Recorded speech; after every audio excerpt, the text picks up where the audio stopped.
The chair recognizes the honourable member for East Grand Bahama. Thank you very much, Madam Speaker. Madam Speaker, it is a privilege and an honor to stand in this honorable House and to be at least the lead speaker for this year's budget exercise. Madam Speaker, before I get into the substantive presentation, there were just a couple of things that I would wish to clarify and also mention.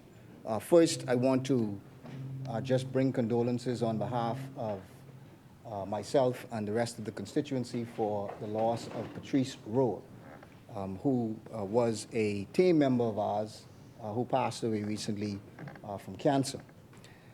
Madam Speaker, I heard the Prime Minister's remarks earlier this morning, and that I got some information from the former Minister of Education. And the former Minister of Education said that our government spent $39 million on school repairs. Over $26 million on school repairs in New Providence, and over $6 million in school repairs in Grand Bahama. In Grand Bahama, I can particularly attest to having seen post-Dorian the most repairs that had taken place, I believe, in a very, very long time. In fact, it wasn't ordinary repairs, because obviously those schools had been severely affected, and so this government had spent millions of dollars on repairing them. As well as, sometimes, Madam Speaker, the other side trivializes what we went through in COVID. And the lockdowns and curfews, they speak about it in a very, what I would call a very flippant manner. But imposing a constitutional lockdown or a constitutional curfew was a very serious matter at that time.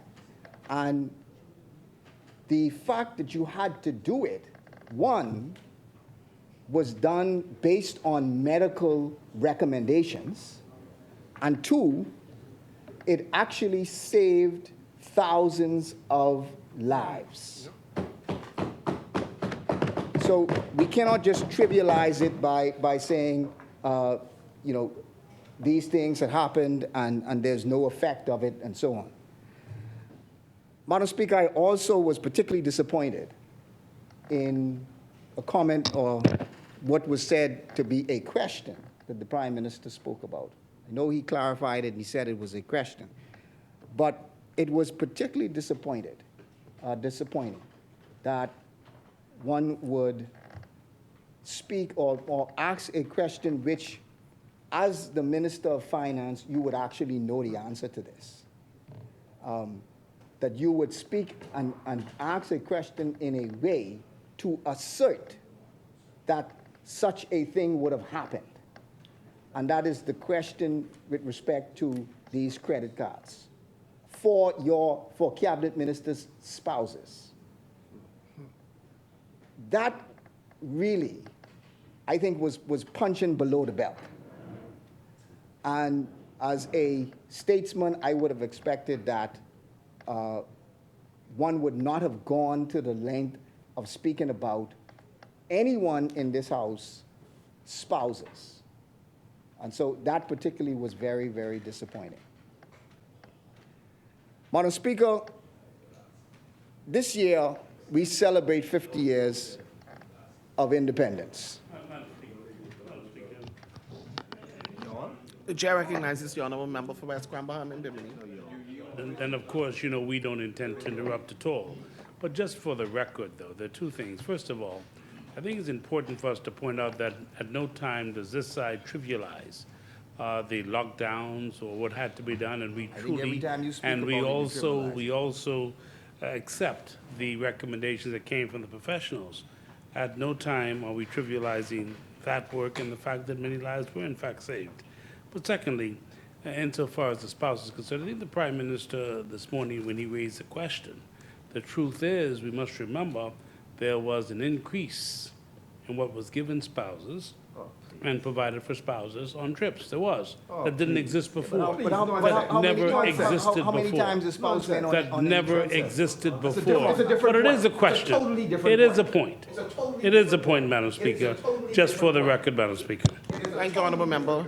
You may continue, Honorable Yes, Member. then, I think now you really muddied the water. Of course. Now you really sort of muddied it. But I suppose it. Because the point that you raised is a completely different point. The point that you raised, or the point that the Prime Minister spoke about, was a point about giving members' wives credit cards. Of course, yes. Which is absolute nonsense that you would give any member. In fact, it's absolute nonsense because as a cabinet minister, I never had a credit card. So why would my spouse have a credit card? It makes absolutely no sense to even ask that kind of a question, Madam Speaker. But Madam Speaker, this is the year we celebrate. It is the year we celebrate 50th anniversary. So I've got, as the member for Exuma said, I've gotten that off my chest. And it is not just a year to celebrate, but this is really a defining moment for us as a nation. This budget should have been just as ambitious, just as bold, just as transformative as the Bahamian spirit has been over the last 50 years. The reality is, while the public purse has recovered, families, ordinary mothers and fathers, ordinary young people who are coming out of school, small businesses, they continue to suffer. The member for Foxhill asked the question that he's never seen so much requests coming. Well, the requests are coming because people are still suffering. The requests are coming not because any different circumstance, but they are coming because of the situations that they face. Bahamians don't want to come to members of parliament. They come to us because they need to come to members of parliament because of the circumstances that they are facing. The Prime Minister spoke for 2 hours last time, another 2 hours this morning, but failed to even mention the new sugar tax, failed to give details on NIB, failed to speak about the boat registration, failed to speak about the increased harbor dues, failed to speak about the the new hotel condo tax, failed to speak about the real property tax, and failed to speak about what?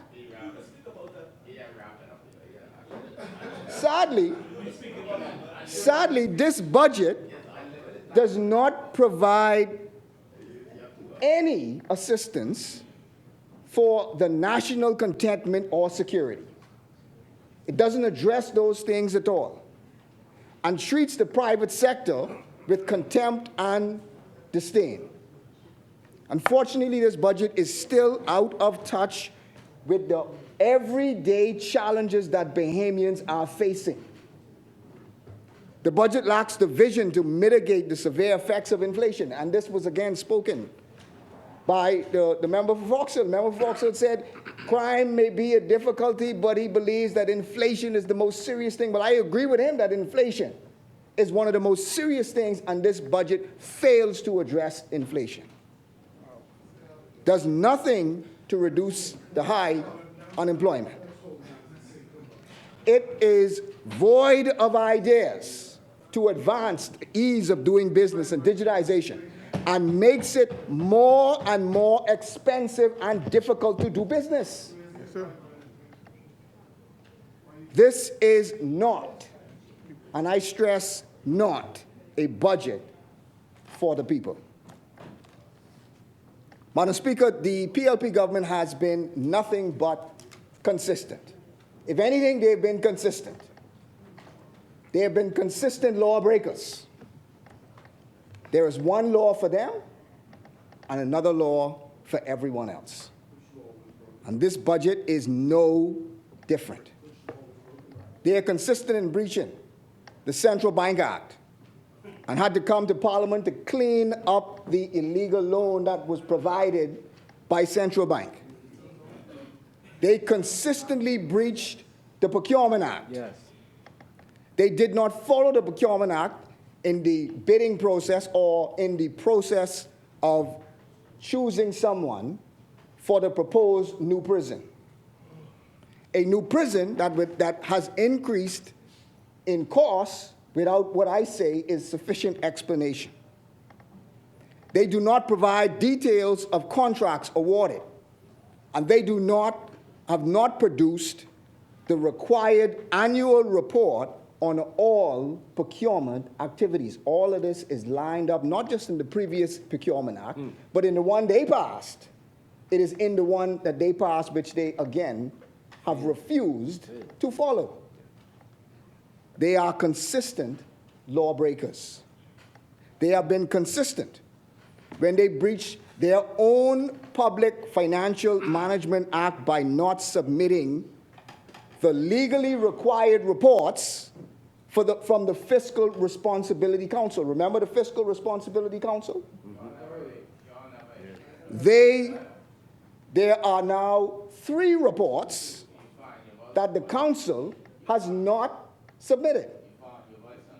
In fact, we do not even know the composition of the Fiscal Responsibility Council after it was reported that the chairman demitted office. They are not serious, Madam Speaker. Shame. They are not serious about this watchdog council. And our entire system will suffer because of it. And now, in this budget process, they are attempting to create a special fund whose process, I say, does not comply with the law or the Constitution. Now, I did hear the Prime Minister, not in this place, but in another place, speak about the proposed sugar tax. But his statement only adds to the confusion about the situation. Yes. Why would you submit legislation that would allow the Prime Minister to unilaterally create or to put in place tax measures, and then the Prime Minister then, not in this place, where he should have said it, but in another place, say, well, don't worry about that. That ain't gonna happen right now. Yep. Well, if it's not gonna happen right now, why don't you withdraw the legislation today? I challenge them to withdraw it today. Quite frankly, we just don't believe you.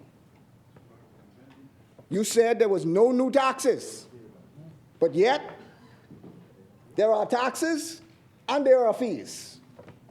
You said that you would reduce crime, but the fear of crime, I believe, is at an all-time high.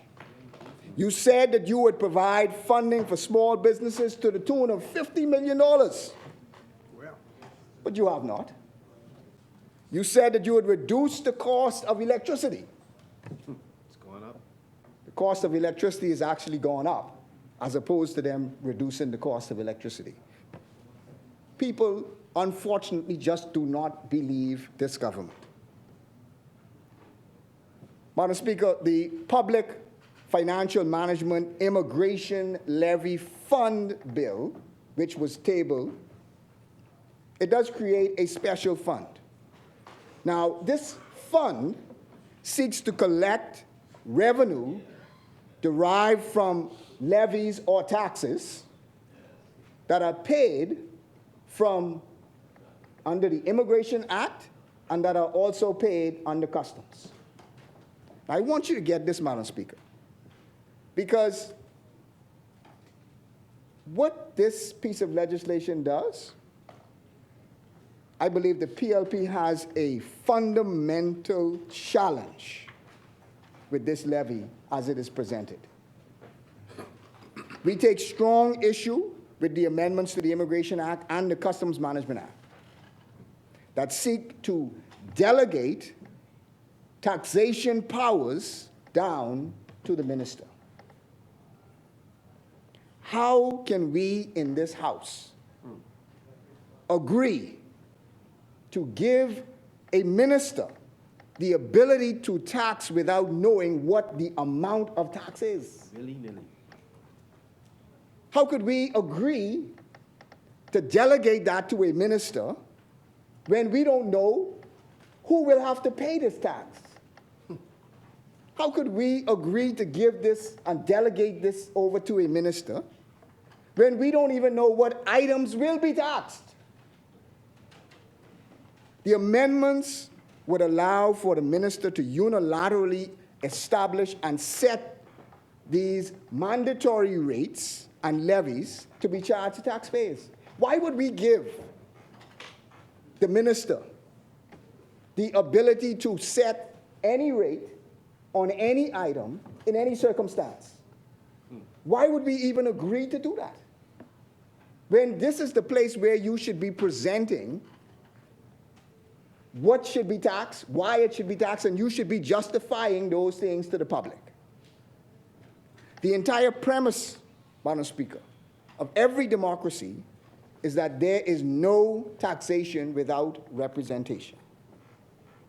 It is only in this House, through the elected representatives of the people, through Parliament, who can give the right to establish and change taxes and fees to be deployed to defray the central government's expenses. The budget speech and the Prime Minister's contribution today had absolutely no mention of any possible sugar tax or wellness tax. Yet the government is still proposing to move forward with an amendment to the Customs Management Act that would delegate these to the Prime Minister or delegate these to the Minister of Finance with the ability to levy any amount on any item without first seeking parliamentary approval. Madam Speaker, this is simply unheard of. Madam Speaker, can we even trust, and I move to the deficit now, can we even trust the government's deficit figure? You know, we all remember the deficit debacle. You know, I misspoke. It was the speechwriter's issue, the speechwriter's fault, last budget communication. The Prime Minister stated that he expects to beat this year's deficit by almost $50 million. But will he really beat this year's deficit by $50 million? We fail to see where the Prime Minister included the $110 million loan to BPL. Now, he is legally obligated to put this in the budget under the law. That if the government is going to loan monies to a state-owned enterprise, they can only loan that money if it is appropriated in the budget and it is shown in the budget. It is a loan. It is a loan under your debt management plan. It is in your debt management plan where $110 million goes. And yeah, you may not have known. We know you know better. You're not in this. You know better. Where your financial secretary confirmed to the press that yes, we indeed loaned $110 million to BPL. Yeah, they're listening. Honorable member for East Grand Bahama, are you yielding? Thank you, sir. The chair recognizes the honorable member for Tall Pines. I didn't want to because I was out there having a meeting and came in when the member for East Grand Bahama spoke about the Customs Management Amendment Bill 2023. And he was referring to the amendment of Section 354 of the Principal Act, which speaks specifically to the minister may, after consultation with the Minister of Health, make regulations providing for the payment of health and wellness levy for the imported specified goods and domestically manufactured goods. Madam Speaker, when this was laid, I did receive a call from the various news dailies about what does this really mean. And for the last year, I spoke specifically about the need to look at potential levy with certain foods that have been implicated with chronic non-communicable diseases.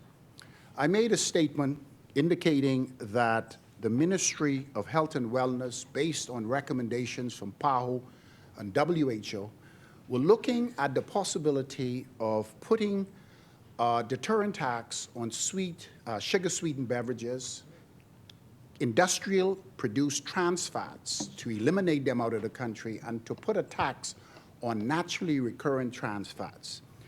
In our STEP survey in 2019, it is clear that the health and wellness of our country is of urgent importance, and this particular amendment was a tax for deterrent.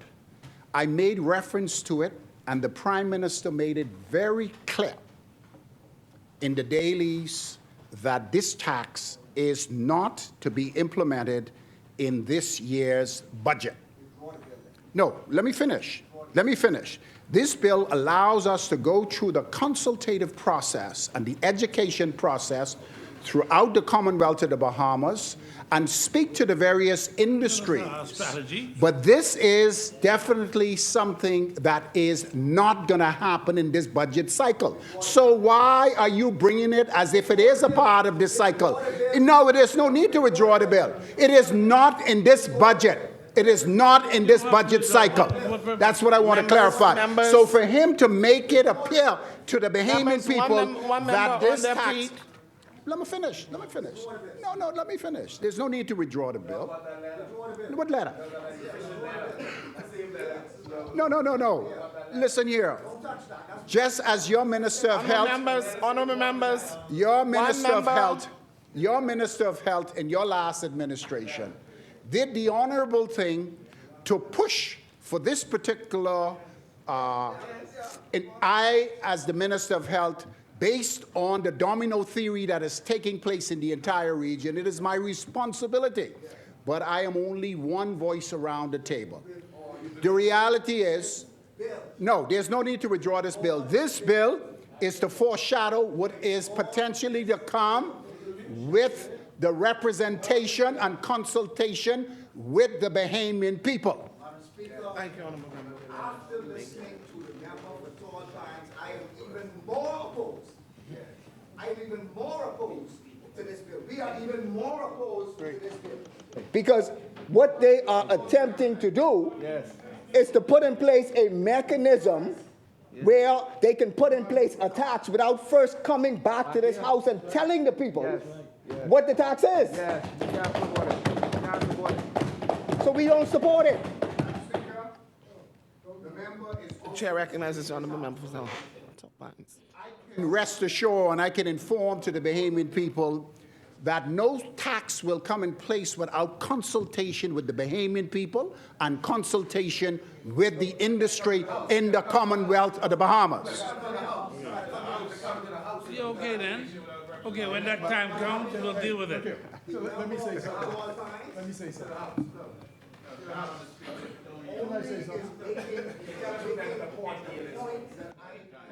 A GBPA voice. Which is, Yeah. you do not need You don't own it? legislation to consult. You could go and consult today. Yes. Why would you need a piece of legislation that gives you the power to do it just to talk to people? You got that letter. You could go and talk to people now. You got that letter. If they are not intending to proceed, Get that letter. they are not intending to proceed with this year, withdraw this bill and bring it back after your consultation.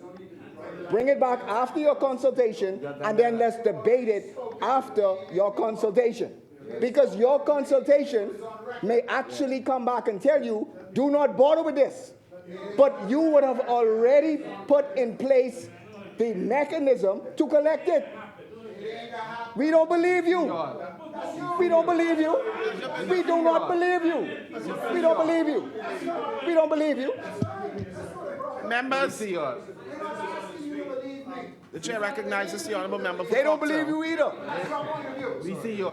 So, this is not a point, I just wanted to let them know, there's a mechanism, though, I keep telling you that, there's a mechanism. They don't know it. Yeah, in the Interpretation of General Clauses Act. Any order which comes here, first of all, if it's done by order, it's got to be laid here. And once it's laid here, you got 6 weeks to move a resolution to negative it. That's in the law now, so no issue. Thank you very much. You may continue on debate. The member for Tall Pines has said Let's debate it. that they are laying this in order to consult. Well, unfortunately, oh, come on, man. Come on. Come on. That's what he said. Just said. Come on, man. Come on. That's what he said. That's what he said. You laying it so you can consult. That's what you said. That's exactly what That's what you said. The chair recognizes the honorable member, That's what you said. member for Tall Pines. Yes. The member is again misleading this House and the Bahamian people. happens, that's all. We made it very clear, and I want to say it again. This particular bill is currently on the agenda as part of what we're doing. I want the Bahamian people to understand, and the members opposite to understand, that we are not going to proceed with the implementation of any tax as it relates to this bill without consultation to the Bahamian people and without consultation with the members of the opposition.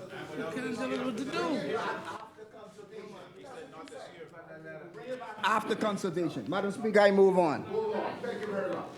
But I come back to this later The on. wholesalers wrote you in. Wholesalers wrote you in. Madam Speaker, on the call you. $110 million loan to Wholesalers called BPL, you. I know. We on the know. $110 million loan, the Debt Management They Act, call Cat Island. sections 36 and 41, lay out the provisions for government lending to any entity. The act also restricts lending that does not fall within those provisions. So you can't lend unless you fit within those provisions of the Debt Management Act. Most critically, Section 38(2) states that any lending must come from sums appropriated from Parliament. Those sums that are appropriated from Parliament are in this book. Madam Speaker, we call upon the government to indicate what appropriations were made by Parliament for this $110 million loan lending to BPL. If there is no appropriation for this lending, it is clearly and patently illegal. Or alternatively, the government will have to use the budgetary mechanisms to transfer funds already appropriated by Parliament into an appropriate line item to effect the loan. But the law is clear. In other words, the government will have to show this sum is in a budgetary expenditure. It must show the line item in the budget. And this, in fact, means that if there is an additional $110 million expense, it will blow the budget deficit wide open. Madam Speaker, the PLP has also presented what I would call an incomplete budget. Their own law gives specifically what should be included in this budget. The fourth schedule of their Public Financial Management Act 2023 states as follows, that the annual budget shall have estimates of financing, which financing information for the previous 2 years, both actual and budget, and projected financing for the current year, which is the year coming, and the next 3 years. So you should have information about your previous 2 years, your most current year, and the next 3 years you should have in your budget estimates. Well, clearly, Madam Speaker, the government's estimates only include the current year and the next 2 years. They are missing a year. To proceed, again, means that it is not in compliance with the law, and I would say the budget is incomplete. Madam Speaker, on inflation crisis, the central bank states the average domestic consumer price inflation, specifically average cost increased, recreation increased by 16.9%. The average inflation for food and non-alcoholic beverages increased by 13.4%. Restaurants and hotels increased by 11.4%. Health increased by 4.8%. Housing, water, gas, electricity all increased by 4.5%. The budget does nothing to mitigate the rising food prices. Not only did you not include any measures to assist persons with inflation, but you reduced the expenditure on certain heads in the social services budget. On page 136, you have reduced the heads for food assistance program by $1.3 million. You have reduced the subsistence support of persons by over $2.4 million. And your emergency desk assistance, that's when people who come and emergency and they need help, you've reduced that by over $2.1 million. Madam Speaker, this is a total of over $5.8 million you have reduced these heads by. Tell the people in East Grand Bahama that everyone got the help they needed. Tell them that the help they got was sufficient. Tell them that those who needed home repair, that everybody got help, those who needed. If you cannot tell them that, why would you be reducing those heads? Madam Speaker, the Prime Minister then committed to a revised management policy that emphasized a much greater, and he spoke about this morning, a much greater Bahamian dollar borrowing, that we were borrowing more locally. That's what he said, that there's a policy now that they wanted to seek to borrow more locally. But alas, Madam Speaker, as is typical, the PLP says one thing and does another. Yes. That's why we don't believe you. Would you believe, Madam Speaker, that despite bashing the F&M for its foreign borrowing, the vast majority of additional $1.1 billion in debt that the PLP government has taken on has been in foreign currency? Despite all the talk that they have come around there doing the very same thing that the F&M did. Yes. In simple terms, Madam Speaker, the PLP has added $1.1 billion to the national debt since coming to take office. And of that, $900 million, or 82%, is foreign currency. Prime Minister Davis, in his October 27, 2021 communication to this place, that the government, in their supplemental budget, this is what he said. He said, unfortunately, with the visibly poor fiscal management, confidence of the Bahamian government weakened the international markets. And he spoke about our bonds. And our bonds are trading at a distressed level. That's what he said in October of 2021. Madam Speaker, what were the distress levels that the Prime Minister was referencing? At that time, in the midst of a pandemic, the 2021 bonds were trading at around 87 cents in the dollar.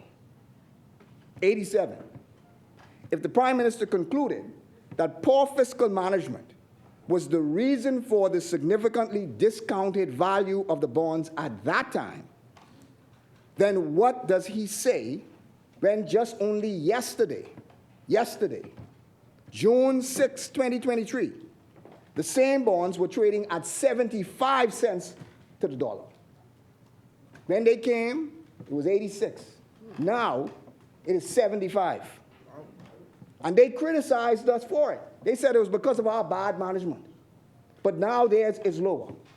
Madam Speaker, you heard right, despite the fact that the Bahamian economy, despite the fact that the Bahamian economy has full strength, and despite all of the talk about on the other side of the record revenues, and despite the fact that the government engaged Rothschilds for an undisclosed $1 million contract that they refused to reveal to the Bahamian people, our bonds are trading in worse position today than they were in October of 2021, when the Prime Minister claimed that 87 cents at that time was due to fiscal mismanagement by the previous administration. Madam Speaker, I move to Grand Bahama. Grand Bahama, Madam Speaker, I hear what the member for Fox Hill says, and some of what he says, we on this side have no difficulties with. Grand Bahama. Some of it. But, Madam Speaker, the bottom line is Grand Bahama deserves better. Grand Bahama deserves better. The facts speak for themselves that 2022, the Grand Bahama economy had an economic decline of 9%, or $154 million.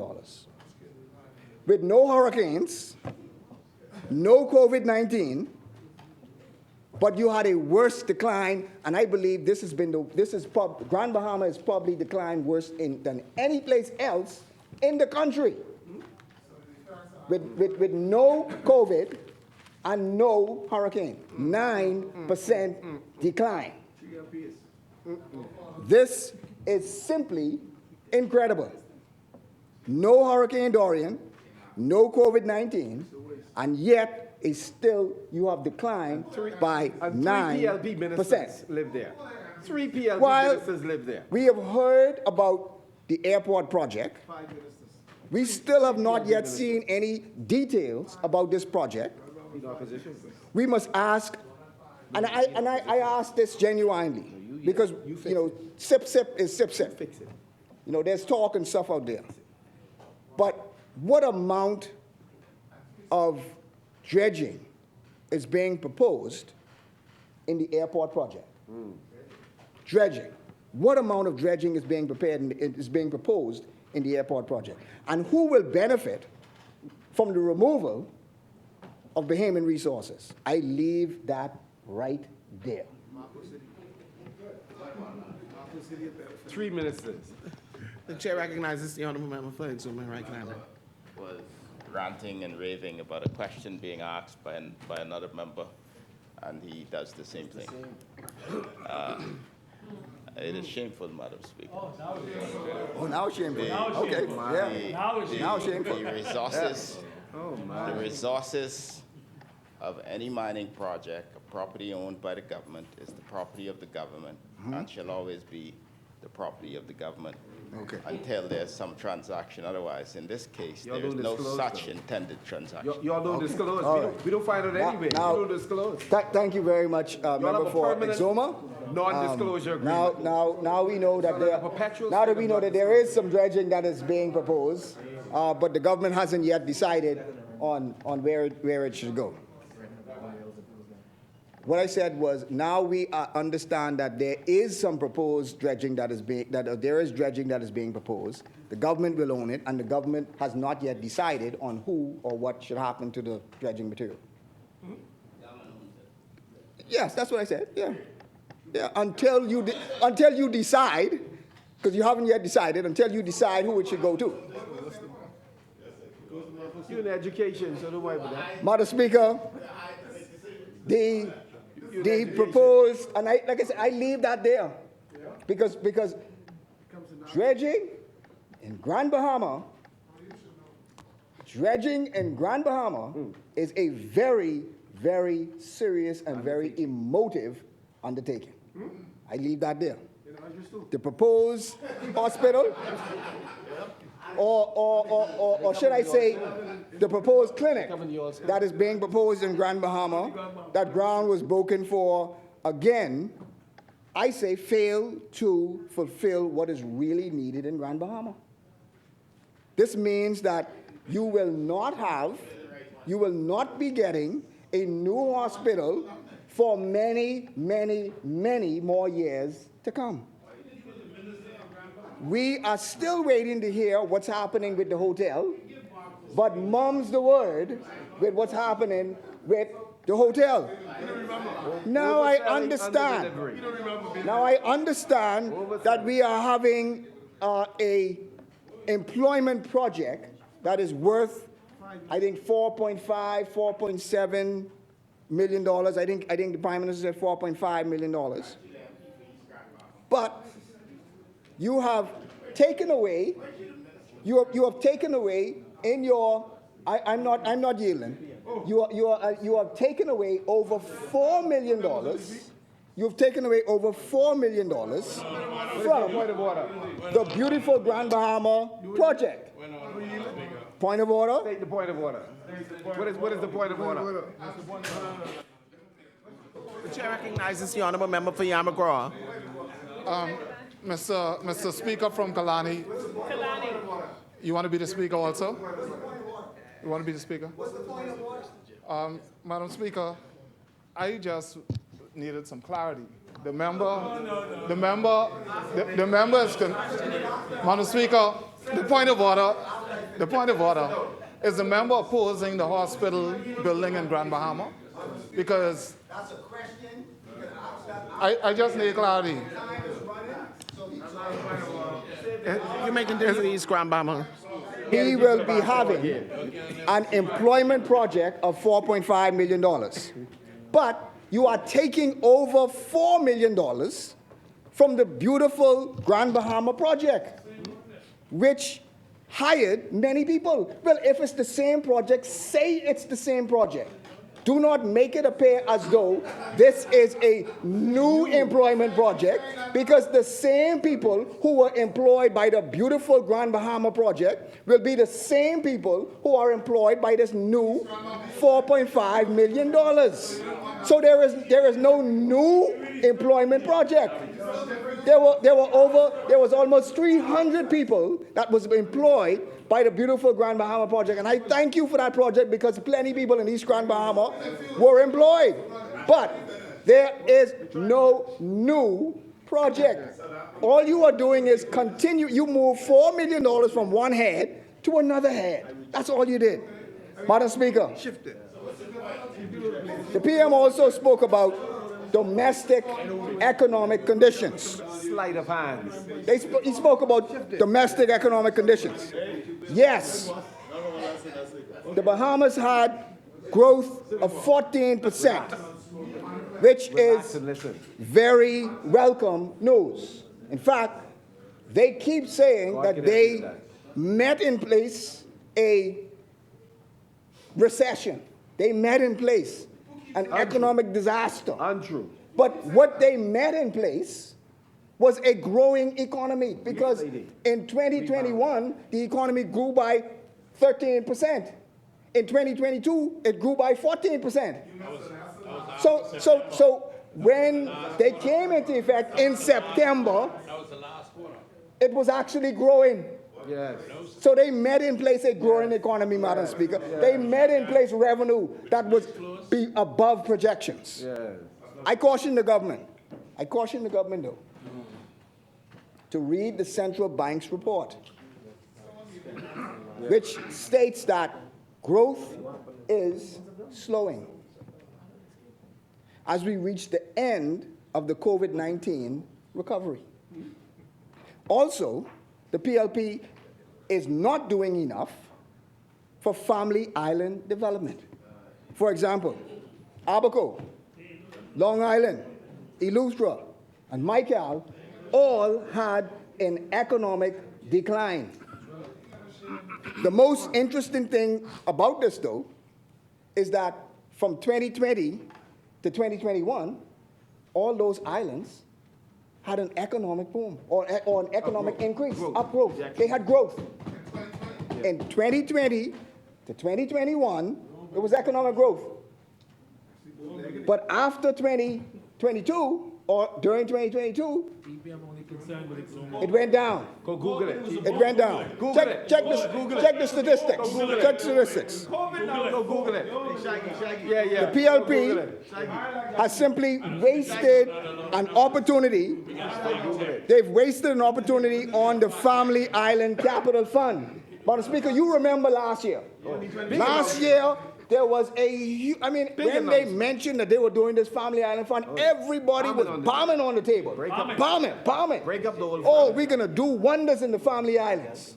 Well, do you know, Madam Speaker, how much money they actually spent from this Family Island Fund? $0. $0. egg. It's in the budget. They spent Rough egg. $0 out of this Family Island Fund, Madam Speaker. But they've allocated the same amount for this year. Well, I hope they have a little bit more. I hope they at least spend $1 on this year, Madam Speaker. So the F&M created, Madam Speaker, a free trade zone for Family Islands, starting businesses duty-free, bringing items like cars and the inventory duty-free and VAT-free. The budget does not have enough or does not do enough to address the needs of Family Islanders, particularly in Abaco and Grand Bahama. Madam Speaker, That's why Mike Allen here today. the Prime Minister says in his budget communication, no new taxes. He said no new taxes in his budget communication. This is a complete load of you know what. I am still trying to get my head around what was the government even thinking about by making that kind of a statement. My Lord. The budget communication should be clear and precise. You did increase taxes. Yes, you did. You did include new taxes and fees. Yes. It is plain and simple, and to say otherwise is simply not true. Yes. You added more to harbor dues. You added more to the Port Authority fees. You expect to have over, wait a minute, man. You expect to have over $1 million.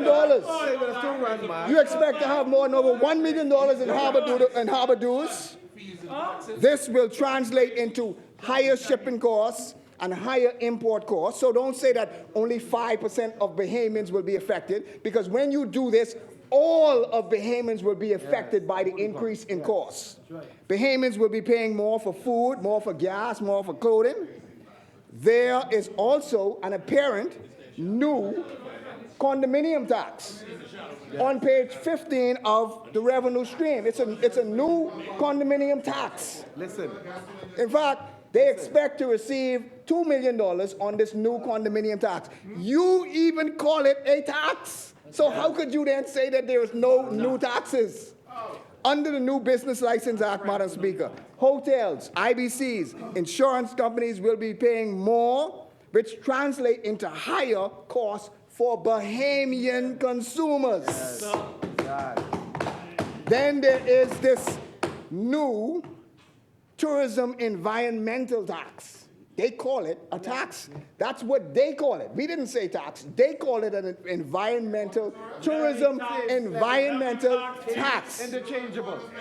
This will be paid by cruise ship passengers. Now I ask, have you consulted on this? Where is the studies that show that this won't negatively affect our cruise product? Bahamians, though, will be paying an additional $4 for traveling in and out of the Bahamas. Bahamians will be paying, under your passenger tax, check it out, Bahamians will be paying an additional $4, $2 to leave, and $2 to come back. That was not said by the Prime Minister that Bahamians will be paying this additional amount of money. Bahamians will also, under the Tourism Development Corporation bill, the one that they don't want to debate, all tourism-related enterprises operating in the Bahamas will be paying a fee. Also, the road traffic, again, no mention about this, road traffic will now be charging a fee for a road traffic record. I'm not sure what the road traffic record is, but that's what they say.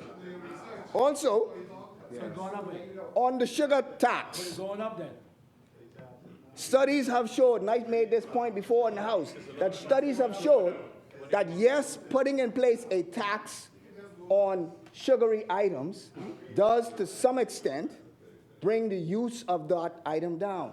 But what has an even greater effect is if you reduce the amount that it costs for healthy foods. That's it. That's what we are proposing. That's the solution. That's the solution to this.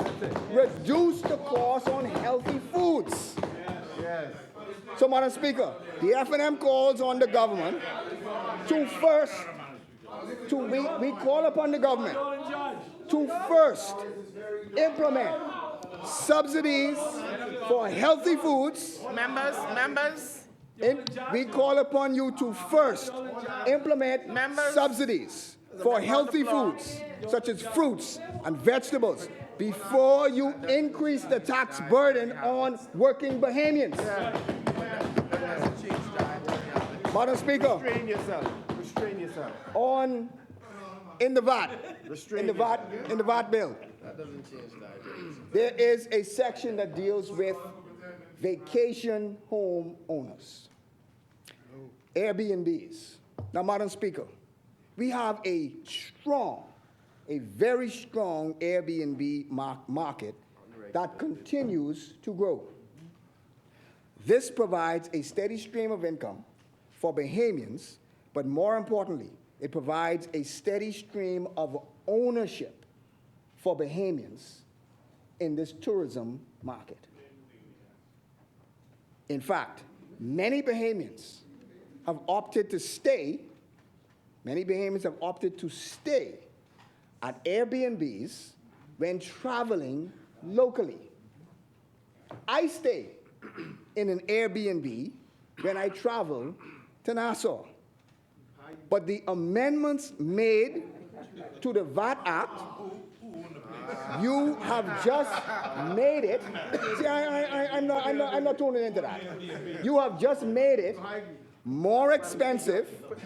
You've made it more expensive for me Protect us from them. and other Bahamians to stay in Nassau, and you have made it more expensive for Bahamians to stay in the family islands. Because you have now said that if I stay at an Airbnb, which I will stay in an Airbnb if I come to Nassau or if I go to a family island, that I must now, those owners must now charge VAT. And no, they do not charge VAT now. They only pay VAT. They only pay VAT if their Airbnb is connected to a site. If your Airbnb is not connected to a site, then you are not charged VAT. Look at the VAT bill. The VAT bill says that whether or not your Airbnb is attached to a site, you are going to be charged. For East Grand Bahama realize that any rental where the property nets more than $100,000 a year is currently subject to VAT. Currently subject to VAT. So if he stays at an Airbnb when he comes here, and it adds up to more than $100,000 a year, he should be paying VAT now. And so it strikes me, Madam Speaker, that they don't seem to read the legislation that they're critiquing. thank you, Honourable Member. That is true. Then why is it that you need to have a section that says vacation home rentals, no, we ain't debating here. that vacation home rentals. I'm going to make my presentation. You can answer afterward. That vacation home rentals will now be subjected to VAT whether or not you are attached to any site. So I don't, the person who I rent the place from, it's not through a site. I pay them direct. So now, even if I pay them direct, I will now have to pay VAT. Once they charge me the VAT, I will now have to pay VAT. Madam Speaker, on domestic banks, the budget communication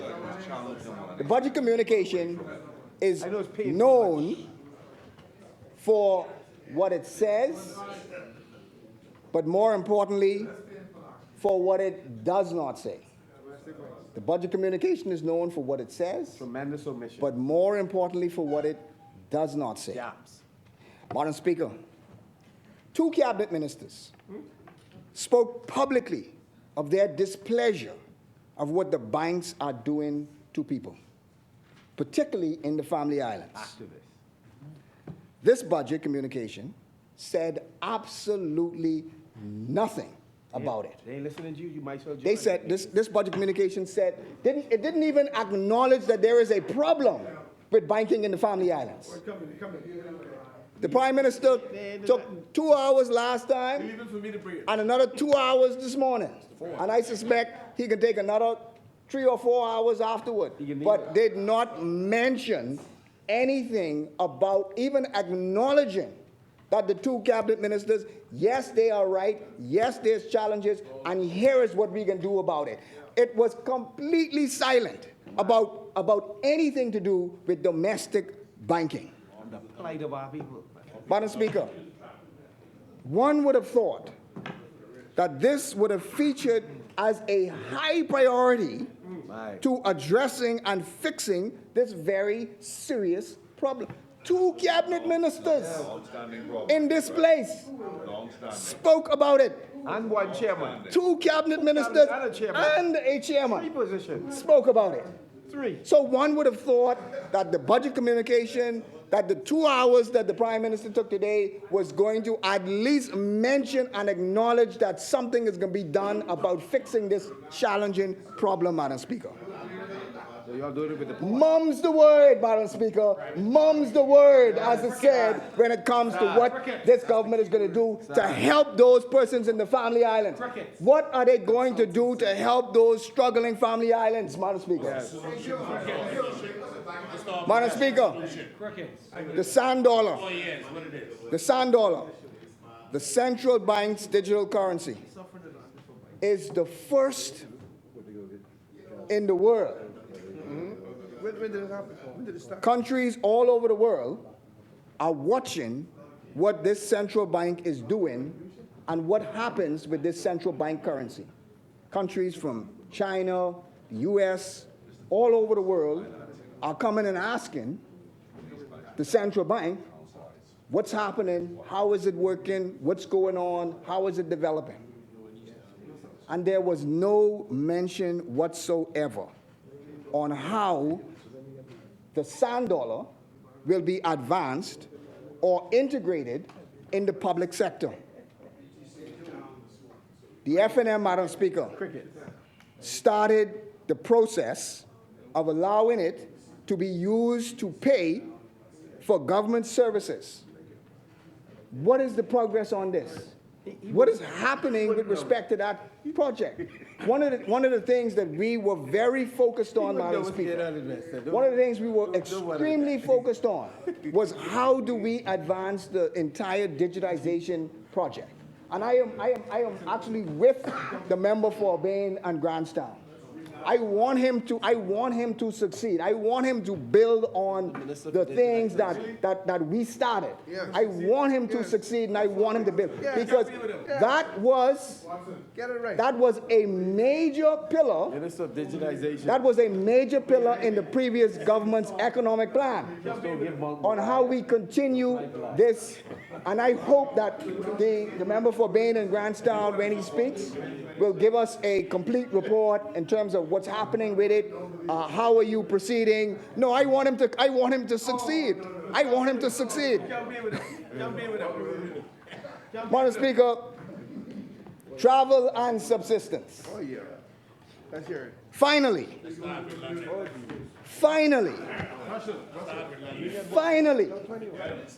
the government has listened to the opposition and has listened to the people and has reduced the travel budget. Finally, they have listened to the people and have reduced the travel budget.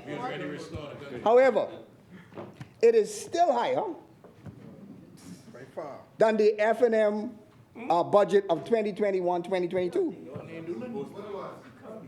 It is simply unbelievable that you would increase the budget during the supplemental exercise. It is completely unbelievable that you would even exercise, that you would even go to that extent. They don't want me to talk. They don't want me to talk, Madam Speaker. They don't want me to talk. Discipline yourself. Members. There's a member on the floor. Discipline yourself. They don't want me to talk, Madam Speaker. Members. Madam Speaker. You're doing good, man. You're doing good. You're in education. Discipline yourself. Discipline yourself. Madam Speaker, on ceremonial. No, I only have 9 minutes. Let me finish my 9 minutes. Let me finish my 9 minutes. Let me finish my 9 minutes, then you could speak. Let me finish my 9 minutes. I only have a little bit more to go, Madam Speaker. I only have a little bit more to go. Point of order. The good gentleman from East Grand Bahama likes to tell us. What's the point of order? I'm saying it. likes to tell us that 2021, the PLP was only in power for the last 4 months. It is disingenuous to compare 2022 to 2021. It would be more honest to compare 2022 to 2018. Thank you, Honorable Member.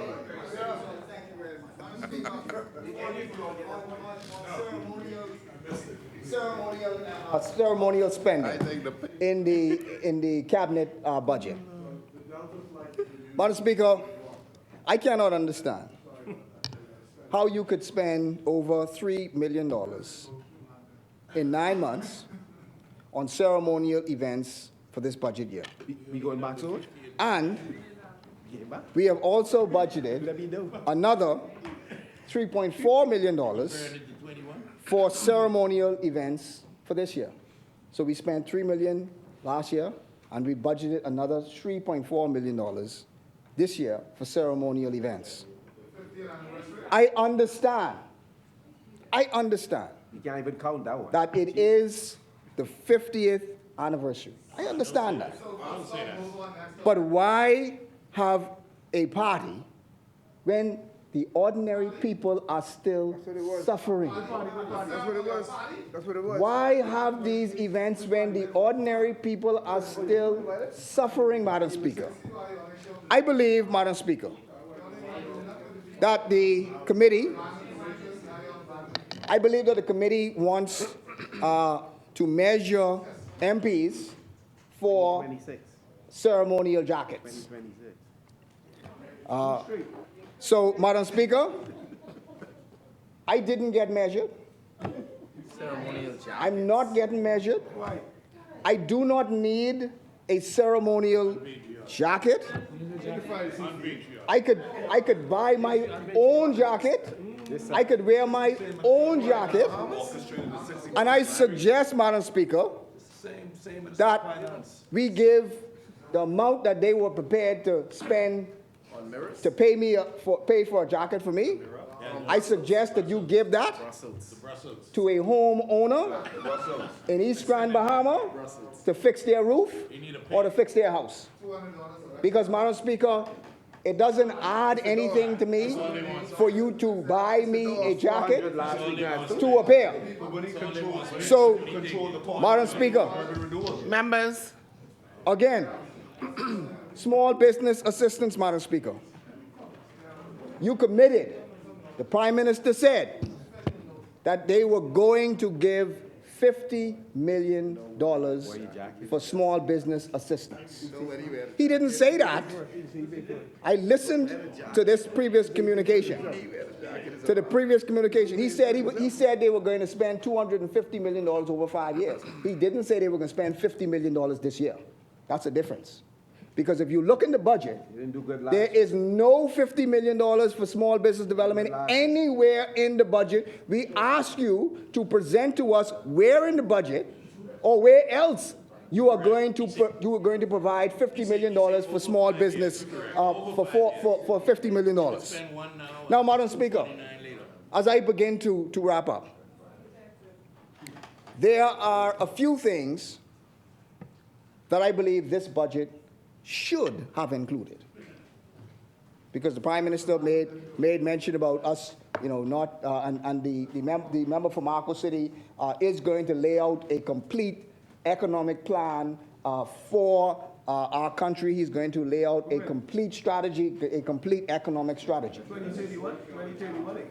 But, Madam Speaker, one of the things that I suggest this government could have done or ought to have done is funding for The same one you support. And you with me? a national tax credit program You and Chester. that gives you a tax credit on VAT Leon. or real property tax for employing new employees or for making investments. Madam Speaker, what we need to do is we ought to use incentives that would assist small businesses, not make it more difficult for them, but we need to provide them with incentives to hire more employees, to make more investments. And the way how we do that is by providing them with specific tax credits. Madam Speaker, it is a process that could happen because the FNM actually implemented and started to implement that process, where you could have used the monies that you would be paying for VAT, you could use that to pay for your new employees. Madam Speaker, number two, the home porting You ignored it. program. No, you ignored it. Madam Speaker, there was a lot Like the hedge said fund. in The hedge terms fund? of the passenger tax Hedging? for cruise ship passengers. So we are seeking to extract as much as we can in terms of the tax dollars from cruise ship passengers or from the cruise ships. But Madam Speaker, one thing that I believe this government may have missed during the pandemic that opened, I believe, all of our eyes, when Royal Caribbean decided to just have one boat to home port in the Bahamas. Just one. They have, I mean, I'm not sure how many ships that they have, but they just decided to have one boat, or one, they don't like when you call it boat, but one ship that home ported in the Bahamas. The economic impact that that one vessel had when it came to home porting, Madam Speaker, was tremendous. Signal it sent. All you had to do was look at the photos of the persons coming in and out of the airport. The airport was completely full because you had persons who flew in, because let me just say for those who may not be familiar with home porting, was that you have people who fly in, you bus them from the airport, and then you take them to the vessel or take them to the hotel or to the vessel, and then they would go on their cruise ship. The cruise ship comes back here. They are then taken through our airport, and what it does is it means also that they will be able to spend even more additional time in shopping and money and hotels and so on. All we need is just one. And if we leveraged this whole position in terms of extracting the taxes, the additional taxes from them, Madam Speaker, and we said, we want you to just home port one vessel in the Bahamas, Madam Speaker, that would be a tremendous benefit to the Bahamas. Madam Speaker, also, we believe that what should be specified in this act is women, disabled, and youth small businesses funding. We also need, Madam Speaker, the additional digitization when it comes to additional services. We also need, Madam Speaker, actual movement on the Sovereign Wealth Fund and actual movement on the Family Island Development Fund. It cannot be where we just pass a piece of legislation and bam on the table and say, yes, we've done a wonderful job.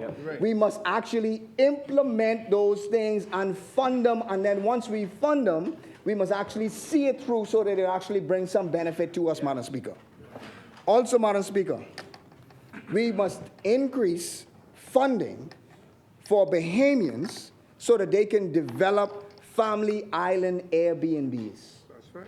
One of the things that we had said we were going to start in our last budget was that we were going to provide funding for Family Island when it came to them developing the Airbnbs. All we need to do is look at Exuma. I spoke to a lady this morning from Exuma who said that Exuma is booming because all of the residents are rented out as Airbnbs. Well, Madam Speaker, imagine if we provided the same kind of funding that is necessary in all of the other family islands so that people would be able to develop their own properties and then would be able to rent them out as Airbnbs. Madam Speaker, there is a tremendous opportunity that is being missed by this government. All they needed to do was to provide the necessary funding to develop the Airbnbs. Madam Speaker, also, we had it in place. Come on. We also need a real Crown land reform, making it available for Bahamians, along with real land reform. Madam Speaker, if I could just have 3 minutes and then I'm done. Just 3 minutes and I'm done. 3 minutes. And then thank you very much, Madam Speaker. And then, Madam Speaker, we need to have a real Crown land reform, making those Crown lands available for Bahamians. Yes. And what we also need to do, we had drafted legislation, so the legislation should be there, was that once you put in place legislation for the land that people are the generation property, so that generation property, you would be able to get title for the generation property, and once you are able to use that title to go to the bank and so on, Madam Speaker, getting title to property is putting wealth in the hands of Bahamians. And that is a real project that this government needs to pass. And then, Madam Speaker, finally, Madam Speaker, please, just pass the medical cannabis legislation. Just pass. All they needed to do was the legislation that we drafted. If you need to tweak it, you could tweak it. If you need to change it, change it. But just pass it. Because that, again, put wealth in the hands of Bahamians. It put wealth directly in the hands of Bahamians. And so, Madam Speaker, as I take my seat, this budget, Madam Speaker, we are on our 50th anniversary. We are on our 50th anniversary. This budget should have equated and should really have put forward a bold, it really should have put forward a complete strategy, a complete 50-year strategy. It is a missed opportunity to develop how the Bahamas was, how the Bahamas is, and how the Bahamas ought to be for the next 50 years. So, Madam Speaker, Number on his feet. I am- Number on his feet. Just relax. I am- Number on his feet. I am very pleased. I am very pleased, Madam Speaker. Yes. To conclude this budget debate. And I am sure that the member from Marco City, Yes. and along with all of our colleagues, Close it. will specifically say Yes. what should happen and how this The chair country should recognizes be the improved. honourable Madam member. Speaker, this government I'm Beverly. Madam It's Speaker, done. the member, come on. Come on, Madam Speaker, it really. The chair recognizes the